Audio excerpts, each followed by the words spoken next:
રાજકોટ મહાનગરપાલિકાની આરોગ્ય શાખા દ્વારા વિવિધ પ્રકારના આરોગ્ય કેન્દ્રો છે ત્યાં હાલ જે છે રેપિડ ટેસ્ટની સુવિધા છે ઉપલબ્ધ છે. ખાસ કરીને કોઈ પણ વ્યક્તિને કોવિડ જેવા લક્ષણો જણાય તો નજીકના આરોગ્ય કેન્દ્ર ઉપર જઈને પોતાનો રેપિડ ટેસ્ટ છે એ કરાવી શકે છે. આ ઉપરાંત 4 થી 5 દિવસ પહેલા રાજ્ય સરકારની સૂચના મુજબ છે આપણે મોક ડ્રીલનું આયોજન કરવામાં આવ્યું હતું. એ બાબતે આપણે જે દવાની ઉપલબ્ધતા, ઓક્સિજન કન્સન્ટ્રેટર ઉપરાંત રેપિડ ટેસ્ટ અને આરટીપીસીઆરની જે કિટ છે એની અવેબિલિટી ઉપરાંત તમામ સ્ટાફની છે એ ચકાસણી કરીને લોકોની કોમ્પિટન્સી એટલે કે લોકોની કેપેસિટી મેનેજમેન્ટ કઈ રીતે કરી શકે વગેરે બાબતે છે એક મોક ડ્રીલનું આયોજન કરવામાં આવ્યું હતું.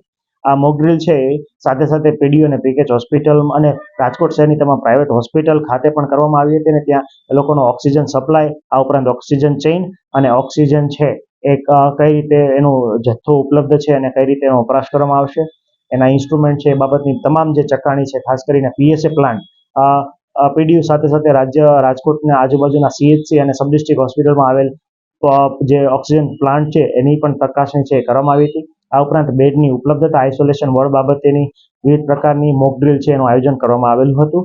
હાલ જે છે આ 2 દિવસથી જે કોવિડના ન્યૂઝ છે એ નવા વેરિયન્ટ બાબતે રાજ્ય સરકારની કોઈ સૂચના નથી મળી.